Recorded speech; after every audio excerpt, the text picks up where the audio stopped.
Hello world and welcome to the ALBA-IBRO podcast mini-series, a program that brings a global and intersectional approach to hot topics in equity, diversity, and inclusion in neuroscience. The mini-series delves deeper into the knowledge and expertise shared at ALBA-IBRO events at 3 major conferences in 2023. The events and this podcast are supported by the International Brain Research Organization, and I'm your host, Dr. Asma Bashir, the founder of Her Royal Science. For our first episode, we're coming to you from the 16th International Conference of the Society of Neuroscientists of Africa, held in Johannesburg, where ALBA and IBRO organized a mentoring workshop on leadership and collaboration with World Women in Neuroscience and the Southern African Neuroscience Society. I'm excited to be speaking with 3 researchers located on the African continent about mentorship and what they've learned on their journey towards being the mentors they are today. I'll be chatting with Dr. Sara Elfarrash, Dr. Royhaan Folarin, and Dr. Lihle Qulu. Let's start with some brief introductions. Dr. Elfarrash, who are you and what do you study?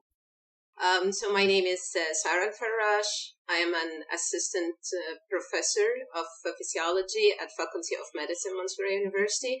I'm currently working in neurodegenerative diseases where we basically work on different spectrum of Parkinson's and Alzheimer's disease. We are trying to conduct some mice study and some translational human. And so far, this is it.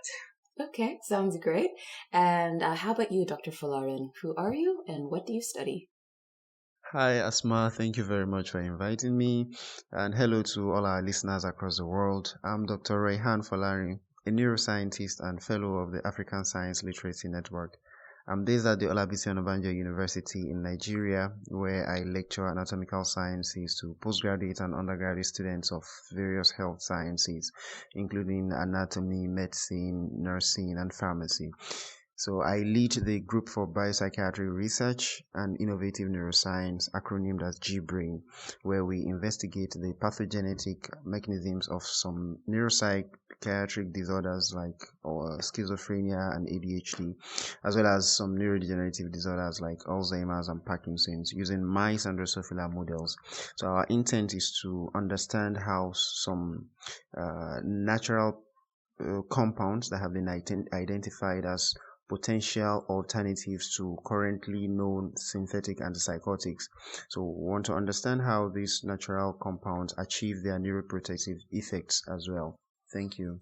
Awesome. And Dr. Gulu, who are you and what do you study? Thank you, Asma. I am a neuroscience researcher who holds an academic post at Stellenbosch University as a senior lecturer. Like Dr. Royhaan, I also teach undergraduate students, but I also supervise postgraduate students. And my research interest is translational, like Dr. Sara, but I focus more on sexual violence. And we have a rat model. And we also look at humans, where we visit a prison, one of the biggest prisons in KZN, one of the provinces in South Africa. And we have interviews, and now we are moving into looking at biological samples and changes that may be common in the convicted rapists, and see if we can see something similar with our rat model. I'm passionate about mentoring, and I'm really happy to be here. I'm happy to have you. Thank you all for sharing a little bit about your work, though I'd love to hear more about your respective projects. Today, the topic is mentorship, so I wanted to start us off by talking about what makes a good mentor. Can each of you describe the characteristics that make someone a successful mentor in your eyes? So I believe that a good mentor, after equipping him or herself with the necessary professional capabilities for the job, must be somebody that has the best vision for his mentees' career advancement and fulfillment. So he's therefore somebody that is willing to always lend guidance, while most importantly also taking cognizance of the respective circumstances that may influence his mentees' perspectives, things like their background, things they've been used to. So harnessing all of this understanding around his mentees to make his judgment and also to offer his advice and point them in the right direction. So rather than just handing down the instruction, he's a good listener that points them in the direction while customizing, so to speak, the instructions based on things he understands around his students' capabilities or around his mentees' capabilities. Yep. I think there is no like a specific recipe for a good mentor, but I would say that good mentors should be really flexible.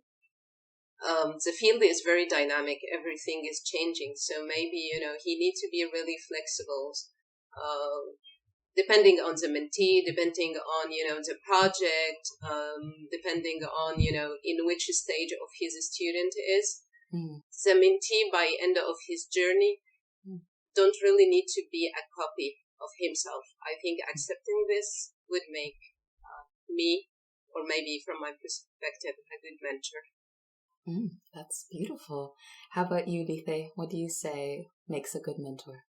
Just to add on what Dr. Sara just said, I think holistically also just giving honest feedback, being honest with your mentee when they are not doing something correctly, or maybe if they are moving towards a path that is not going to necessarily lead them to their ultimate goal. It's so important to give them honest feedback, because those can be the building blocks that they use in the future to avoid some of the mistakes that you as a mentor has made, or mistakes that you've seen other people make. Well, each of you are mentors in slightly similar ways, funnily enough. I'm wondering if you could think of a time when you actually struggled to mentor a junior trainee or a student, if you don't mind sharing what that situation was and how you improved that situation for not only yourself, but also for the person that you were mentoring. So I've had, it's actually a very recent situation. Oh, did you? Yes.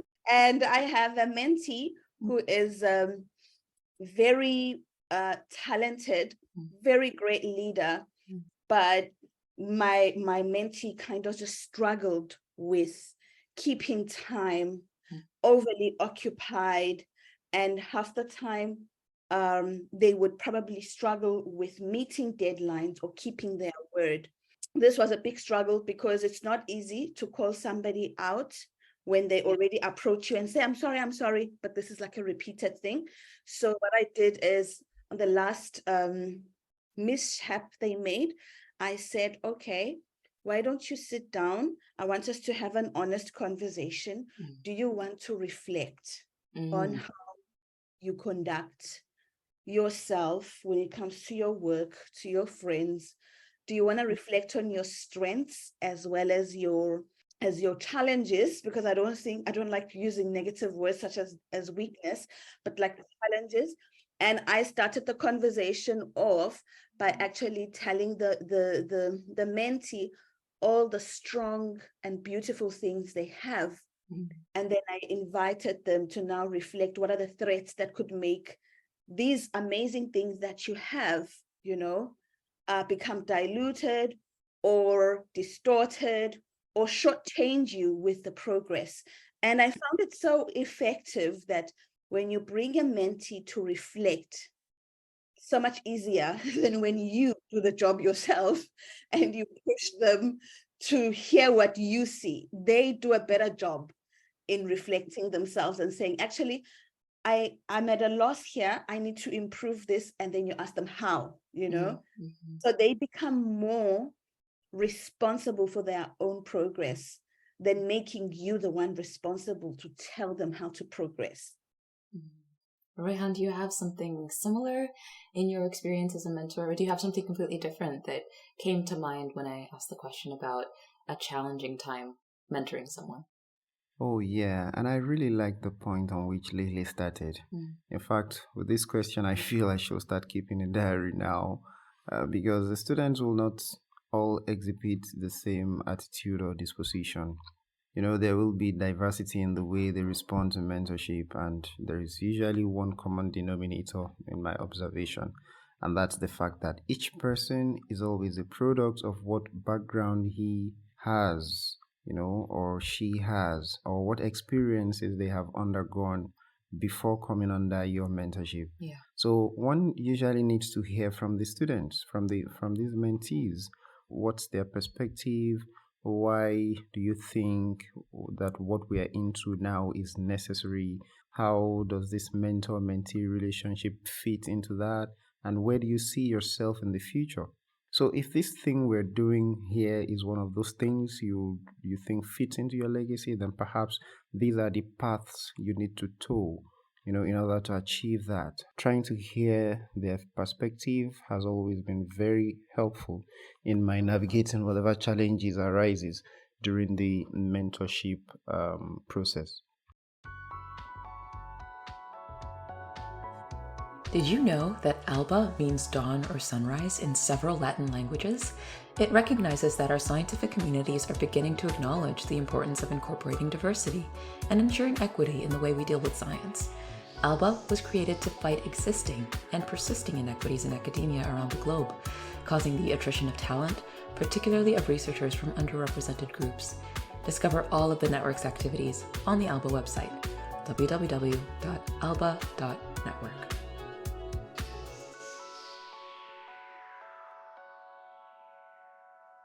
Given that ALBA is very committed to ED&I wanted to make sure that we discuss the extra considerations that each of you take when mentoring students who have different backgrounds than you, for instances, or different life experiences.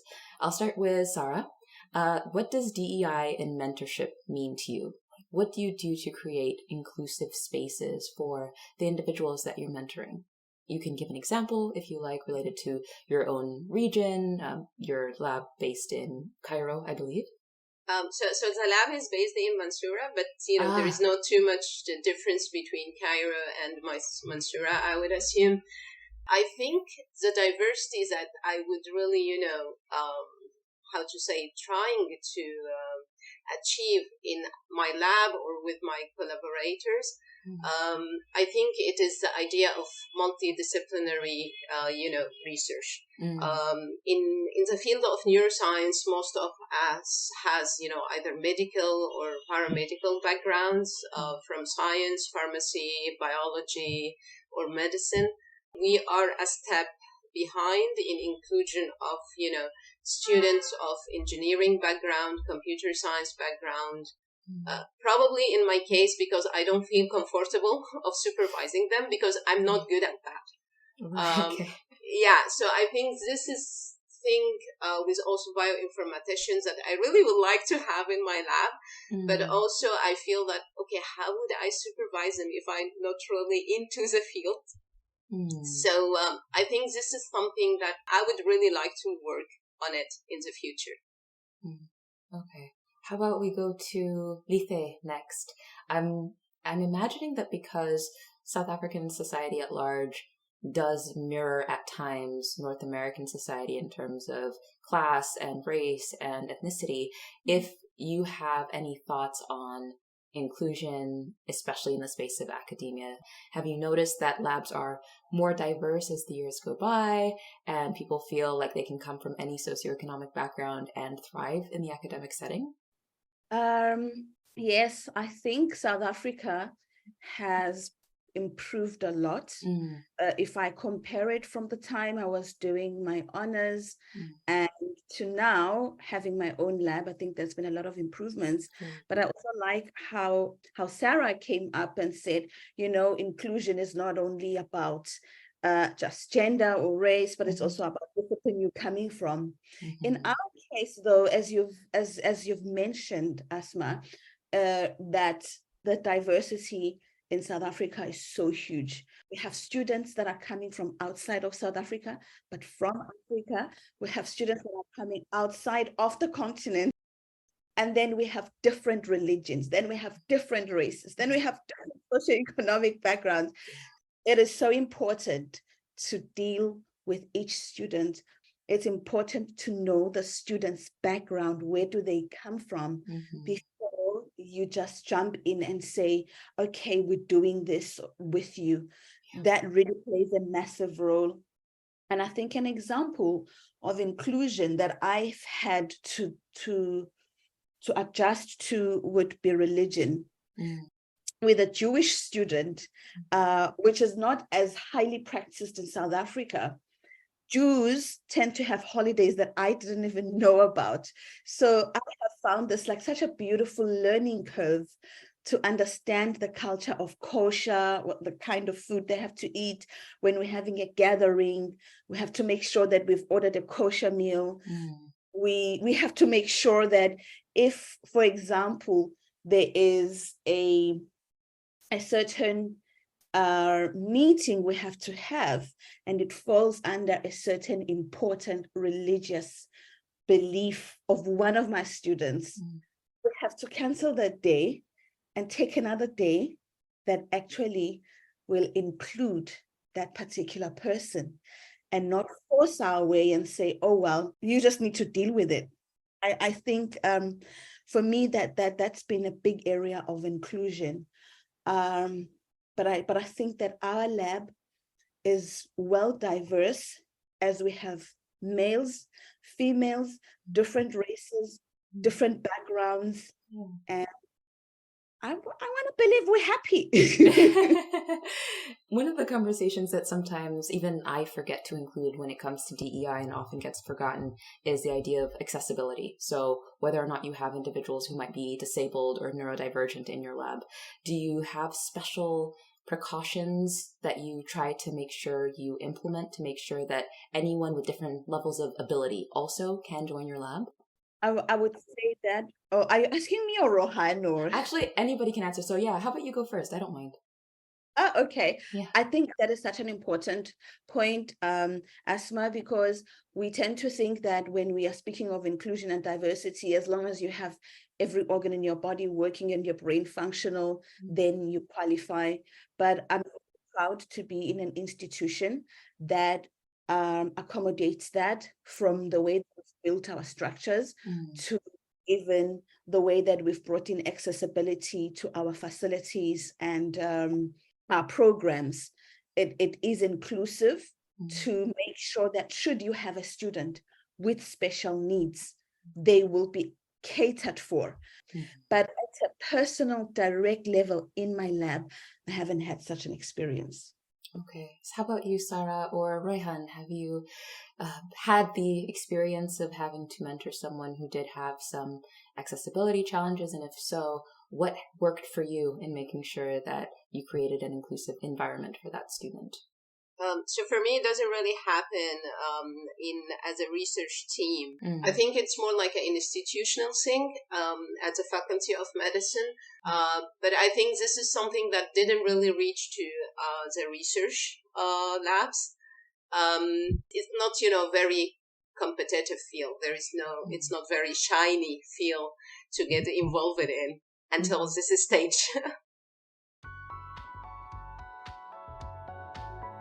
IBRO aims to bring neuroscience to the world through its international career development support for neuroscientists at all career stages. Founded in 1961, IBRO represents a vibrant community of over 90,000 neuroscientists around the world. IBRO places equity and inclusion at the heart of its programs and works with partners such as the ALBA Network to make neuroscience a more inclusive and equitable domain. I was wondering if we could talk about some of the mentoring initiatives that you have either in your institution or more broadly in your region. And if you can't think of anything that you've used as a resource to support your mentorship, what do you wish you had available to you?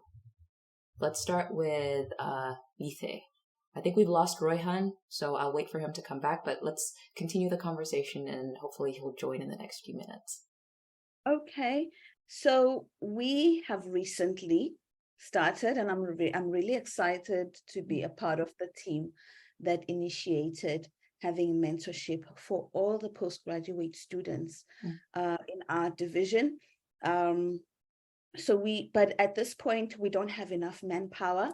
So what we decided was that each faculty member is going to be given a certain number of students So maybe you'll be responsible for about 5 students as a faculty member, and then once a month, or when whatever amount of time you and the students decide you want to have, you sit down and you have a conversation about their challenges and anything that they're having issues with.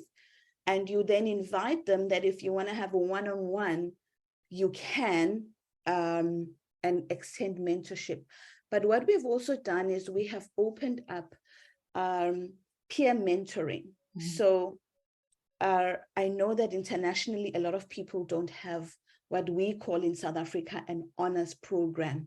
Most universities internationally have a 4-year degree, but we have a 3-year degree, and then we have a 4th year, which is another separate certificate, which is known as an honors degree. So the honors students are being introduced to research, and they also experience a lot of challenges. So we've turned to pair up the honors students, for example, with the master students, and then the master students and PhD students will be paired up with the faculty members. So I find that it's an exciting program, and the students have really received it very well. There is a lot of movement happening towards making sure that we are visible in the space of mentoring or mentorship in our country. Yeah.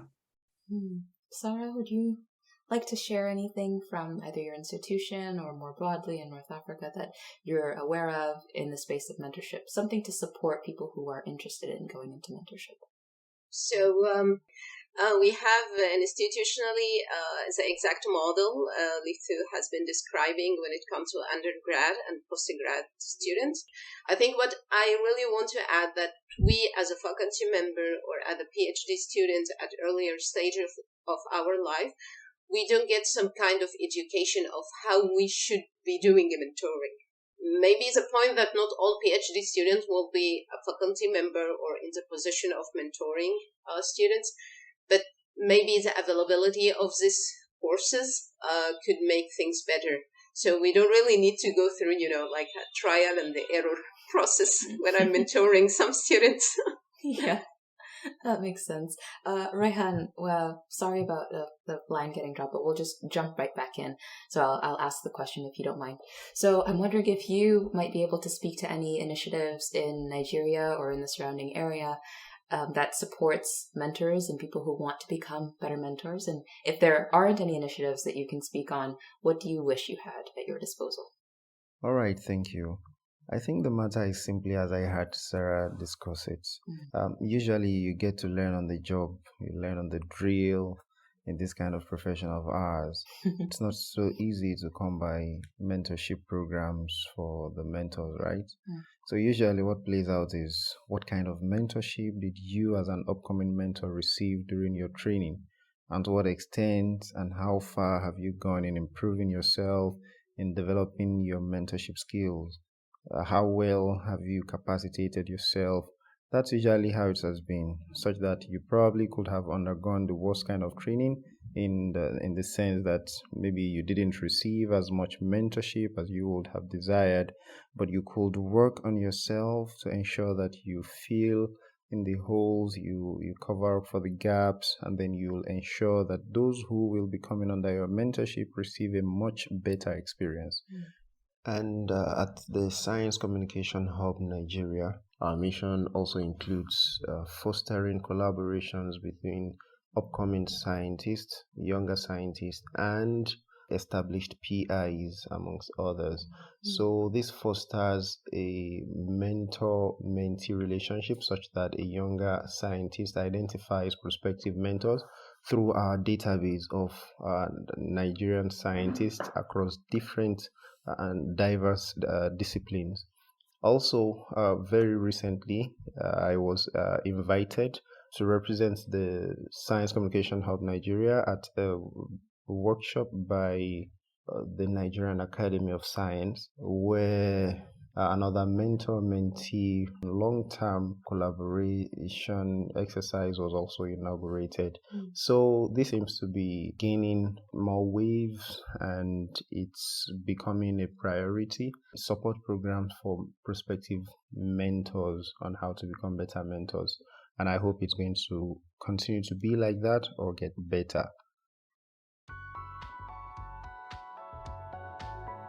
Become an ALBA member. It's free. You'll have access to a diverse network of neuroscientists around the globe, have the opportunity to drive initiatives as an ALBA volunteer, and participate in advocacy training workshops. I want to thank you all for sharing your wonderful perspectives.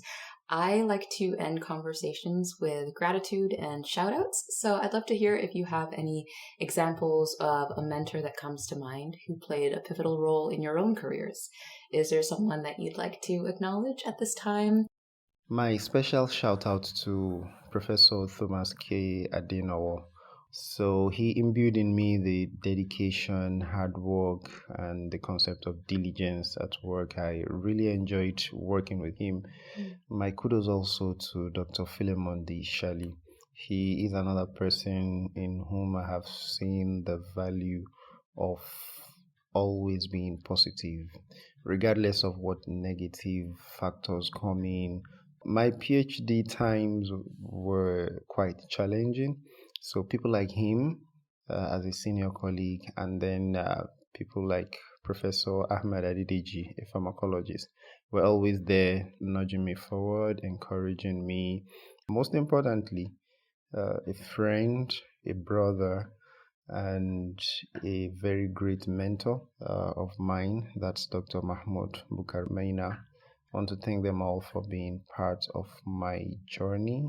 They all remind me in one way or the other of someone I like to be. Oh, thank you for sharing that. Sara, would you mind going next? Is there someone that has shaped you and has been a supportive mentor to you throughout your career? So my journey has been a bit very long one, but I'm really grateful to my PhD student supervisor, Paul Henning Jensen from Aarhus University, Denmark. He taught me, to think about the idea first rather than the cost. I mean, definitely I'm thinking about the cost now working from Egypt, but I think it's also, shaping my mentality regarding, let's think about idea, let's formulate it, then we will figure out next how we'll cover that. He also taught me that data speaks much more loudly than anything other, and we need to get passionate about science, not passionate about the publication. Also mentoring the process, because as I mentioned, we don't really get too much education about how to mentor. It's actually continued after I'm coming back to Egypt as a postdoctoral. So Mohammed Salema from American University in Cairo, Hilal Lashwal from EPFL, now they are turning also to a collaborator. But I'm still, they're still mentoring me. It's completely a privilege. But I think, their support and the understanding to the nature of our region, how we need to be realistic so we can work smart rather than working hard. I think this is something that I'm keep daily learning from them, and in a way or another, I'm trying also to, share all of them with my students. Thank you for sharing that, Sara. Lihle, it's your turn. Is there someone that you want to shout out? Yes, definitely. My honors up to PhD supervisor, Professor Musa Mabandla. The things that he has exposed me to with his mentoring are actually endless. But I'm really grateful about how he taught me the importance, almost like Sara, the importance of focusing on science and not significance of data, because sometimes it just becomes about the p-value and you lose the authenticity of your finding. I don't know how many people must have lost the authenticity of their finding because they were trying to force a p-value that is significant. He taught me the importance of having integrity and ethics. Another thing was exposing me to teaching. And he would tell me to set up an exam question. And when I've set up the exam question, he will sit down with me and ask, what are you trying to say here? Do you think the student is going to understand? So half the time his voice still rings in my head almost 7 years later. But he's one of the mentors I will always hold very, very dear in my heart, because he's played a massive role in assisting to shape me to be the kind of person I am today when it comes to my career. I think it's so beautiful to be able to look at the past as you all are mentoring in your own ways.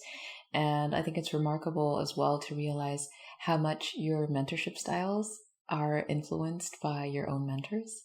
I imagine your students have already started to be influenced by your own styles, and the cycle just continues. I want to take this moment to say thank you to each of you, Dr. Elfarrash, Dr. Folarin, and Dr. Gulu. Thank you. Thank you so much. Thank you so much. And for our closing remarks, I am delighted to be joined by Mathilde Maughan, the Project and Network Manager at the ALBA Network, and Dr. Keerthana Iyer, the Partnerships and Development Manager, also at the ALBA Network. I'm wondering what your overall thoughts are on this lovely conversation that we've just had with our guests. First of all, I think we were so thrilled to hear all of those constructive ideas that our guests had about mentoring. One thing I think we can acknowledge is that being a good mentor is an extremely tough job. Especially in neuroscience, where, the field is moving so fast. What I really enjoyed is hearing our guests talk about the fact that you needed to be flexible as a mentor. And I think that can lead to being a truly inclusive mentor. We've had experience from other speakers and ALBA members telling us that sometimes you have no idea what the person you're mentoring is experiencing, what is their background, where do they come from, what is their culture, and therefore it is sometimes very hard to take the appropriate behavior. ALBA can help with that. Maybe Keerthana wants to tell us about this. A few of the panelists brought up the issue of mentors themselves sometimes struggling to provide appropriate guidance or support or even constructive feedback. And this could be one of the reasons why some of the existing mentoring programs may not be as successful or impactful.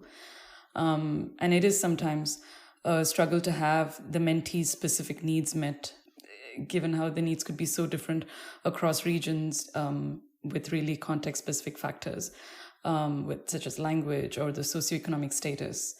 And this kind of gives me a good segue into an upcoming ALBA activity, which is an online fireside chat series that we're organizing to understand what's not working in existing mentoring programs, and also to listen to the unmet mentorship needs of diverse students and early career neuroscientists. We're planning to organize 3 sessions, 1 per month, starting in September. And we're also mindful of rotating time zones. So each session will be organized to the convenience of people in different regions. So we encourage you to look into the ALBA website for more information on this. All right, and that's www.alba.network. Another point that I'm really interested to hear your thoughts on is the way in which our audience can improve their workspaces and create inclusive workplaces if they can't necessarily attend one of your events. Is there a takeaway that you wish to impart on our listeners here today? Well, that comes to a point that I wanted to address, which is that we've talked about mentors, we've talked about mentees, but this is always taking a very individualistic perspective. And I think it's also important to look at the responsibility of the institutions and the structure we evolve in. And so you have a hard time being an inclusive mentor if you're not in an inclusive background and institution that gives you the means to do so. So I think, first of all, looking at places where they have undertaken actions that can contribute to have like a more inclusive environment and inclusive mentoring programs, I think is important. And to that end, we have a massive database of resources and best practices on the ALBA website that people can go have a look at. Yeah, I'm hoping that whoever's listening to this, if they have any amount of power to implement these programs on an institutional level, that they do take heed and they recognize that though DEI can look different around the world, it is often the neurotypical and the able-bodied, as well as the more privileged in our society, that even gets the opportunity to consider a career in STEM academia. I do think it's also on all of us to make sure that we create spaces that are inclusive and equitable in the hopes that that will translate into diversity in everyone's working environment. I also really appreciate the work that ALBA's been doing over the last few years to make it as easy as possible to provide support and learning opportunities for anyone who's interested in becoming the best mentors or even the best mentees possible. I completely agree with you. And I think that doing this outreach activities that ALBA is doing is also sharing different versions of what can be a good mentor and an inclusive mentor. And so therefore, we've taken actions into advertising different types of role models as well, because everybody's biased. When we tend to describe a good mentor, we mostly end up imagining that person as a man, as this is the most common role models that we see out there. But ALBA is really trying to show that there is diversity among neuroscientists. Mm-hmm. While we acknowledge that some languages across the globe are gender neutral or genderless, ALBA would still like to emphasize the importance of being mindful of using inclusive language when referring to a mentor, and that a good mentor could go by any pronoun, he, she, or they, and it's probably best to stick to a neutral pronoun as they in all contexts. I love that. I think that's something that people can even do outside of the context of academia, and I really do appreciate you mentioning that. I want to say thank you to both of you for your very insightful remarks, and I'd like to thank the audience as well for listening to the very first episode of the ALBA-IBRO podcast miniseries. I'm Dr. Asma Bashir, and it's been a pleasure to guide you through this conversation. This podcast is organized with support from IBRO, which is a founding member of the ALBA Network, and the ALBA Network aims to promote equity, diversity, and inclusion to counteract bias and fight discrimination in brain research. For more information on this podcast, visit www.alba.network. Thank you.